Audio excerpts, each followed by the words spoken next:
Ernakulam Angamaly major അതിരൂപതയിൽ synod കുർബാന അർപ്പിക്കപ്പെടുന്ന 7 പള്ളികളിൽ ഒരു പള്ളിയാണ് മരുതോർവട്ടം പള്ളി. അവിടെ വികാരിയായ ചാർജ് എടുത്ത വൈദികനാണ് ഫാദർ ജോർജ് മൂന്നേലി. അദ്ദേഹം ചാർജ് എടുത്ത ഉടനെ തന്നെ ഇടവക വിശ്വാസികൾ വൈദികനെ കണ്ട് സർക്കുലറിൽ പറഞ്ഞിരിക്കുന്ന സമമായ കാര്യങ്ങൾ അവതരിപ്പിച്ചിരുന്നു.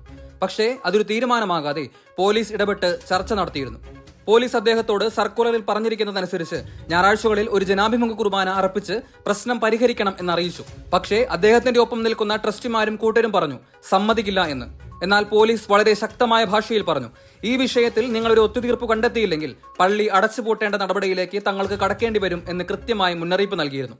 അതനുസരിച്ച് ഇന്ന് 2025 ജൂലൈ 6 രാവിലെ പരിശുദ്ധ ബലി അർപ്പിക്കുവാൻ വിശ്വാസ സമൂഹം എത്തിയപ്പോൾ സർക്കുലറിൽ പറഞ്ഞിരിക്കുന്ന മുൻപ് അറിയിച്ചിരുന്ന കാര്യത്തിൽ ഒരു തീരുമാനമായില്ലെങ്കിൽ ബലിയർപ്പിക്കുവാൻ അനുവദിക്കില്ല എന്ന് വിശ്വാസികൾ അറിയിച്ചു.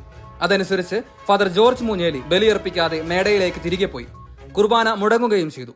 അതിനുശേഷം വൈദികൻ വീണ്ടും പള്ളിയിലേക്ക് വന്ന് ബലിയർപ്പിക്കാൻ അനുവദിക്കണം എന്ന് പറഞ്ഞു.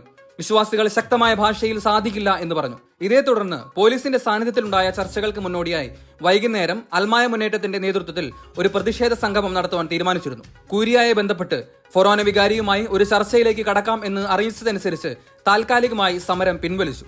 ഉടനെ തന്നെ ഫൊറോന വികാരി സ്ഥലത്തെത്തുകയും ഫാദർ ജോർജ് മൂന്നേലിയുമായും ഇടവക വിശ്വാസികളുമായും സംസാരിച്ചു. പ്രസ്തുത സംഭാഷണത്തിൽ ഫാദർ ജോർജ് മൂന്നേലി പറഞ്ഞത് അതിരൂപതയിൽ നിന്നും എന്തു പറയുന്നുവോ അത് താൻ അനുസരിക്കും എന്നാണ്. മറ്റാരുടെയും നിർദ്ദേശം താൻ അനുസരിക്കില്ല. ഇടവക വിശ്വാസികൾ ഒന്നടങ്കം പറഞ്ഞു അതിരൂപതയിൽ നിന്ന് ഒരു തീരുമാനമുണ്ടായതിനു ശേഷം മാത്രമേ പള്ളി തുറക്കുവാനും പരിശുദ്ധ ബലിയർപ്പിക്കുവാനും അനുവദിക്കുകയുള്ളൂ എന്ന്. നാളെ പരിശുദ്ധ കുർബാന മുടക്കരുത് എന്ന അഭ്യർത്ഥന ഫൊറോന വികാരി നൽകിയെങ്കിലും തീരുമാനമുണ്ടാകാതെ അനുവദിക്കില്ല എന്ന് തന്നെയാണ് വിശ്വാസികൾ പറഞ്ഞത്.